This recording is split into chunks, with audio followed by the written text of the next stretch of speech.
ลูกงัวลูกควายลูกงูลูกหมาพ่อแม่พากินหยังลูกก็กินอันนั้นพ่อแม่พากินเขาวลูกก็กินเขาวอันนี้คือสมัยก่อนเด้อ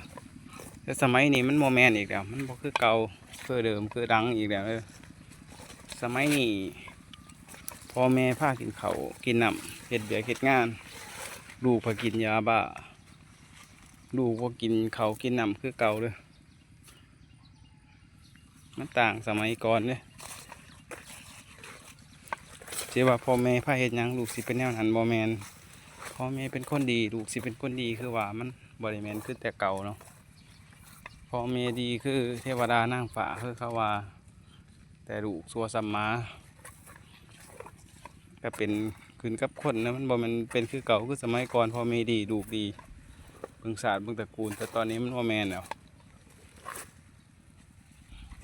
พ่อแม่ซัวลูกก็ดีมีคือกันพ่อแม่บ่มีหยังลูกมีก็มีพ่อแม่มีทุกอย่างแต่ลูกผ่านก็มีเนาะมันบ่คือกันตามนั่นแหละ